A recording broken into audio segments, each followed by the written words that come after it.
Dans la famille Safroy, on est agriculteur depuis plusieurs générations. Installé dans le Saulnois près de Château-Salins en Moselle, Bertrand continue cette noble tradition qui remonte à loin.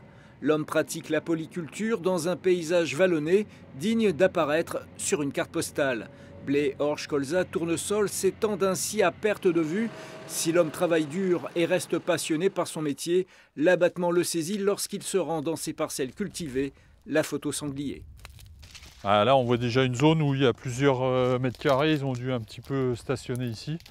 Il y a plusieurs mètres carrés par terre. Il reste quoi, allez, 3-4 sur 7-8 mètres carrés. Ben, là, on se retrouve de nouveau dans une zone à quelques mètres de la première où ben là, clairement, il n'y en a plus. Il n'y en a plus de boue là. Ça fait aussi une belle surface.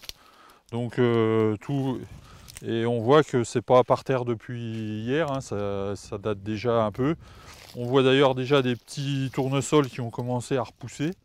Donc ça c'est pareil, ça va nous gêner dans la culture suivante. Là quand on regarde un peu plus loin là-bas, pareil, il en manque plein. Là, sur des endroits comme ça, c'est quasi, je pense, 80% de pertes.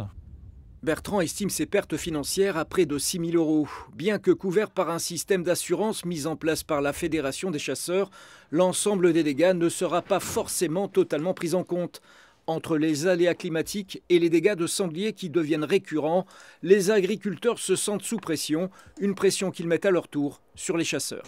Aujourd'hui, la situation est très compliquée. Après quelques années d'accalmie, où les dégâts étaient relativement sous contrôle sur l'ensemble du territoire, on observe depuis quelques semaines, quelques mois, une explosion des dégâts, notamment de sangliers. Donc ce qu'on demande aujourd'hui aux chasseurs, c'est d'avoir une action de chasse, si on va bientôt démarrer la période des battues en forêt, c'est d'être présent aujourd'hui à l'affût sur les zones de plaine, donc toutes les zones agricoles, pour chasser le sanglier, pour abattre les animaux qui produisent des dégâts sur les cultures. Pierre Lang est le président de la Fédération des chasseurs de Moselle. Il comprend l'inquiétude des agriculteurs mais estime que les chasseurs, eux, font leur part du travail.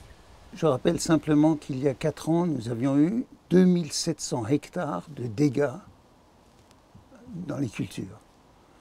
Les 3 dernières années, c'était entre 900 et 1200 hectares. Donc, plus de la moitié en moins de dégâts. Donc les chasseurs ont fait leur boulot. Quand les blés sont mûrs, si les agriculteurs peuvent les récolter rapidement, il y a moins de dégâts. S'il pleut tous les 2 jours ou tous les 3 jours et que le blé reste 3 semaines de plus sur pied, les sangliers ont le temps de faire beaucoup de dégâts. Chaque année, 20 000 sangliers sont abattus par les chasseurs de Moselle.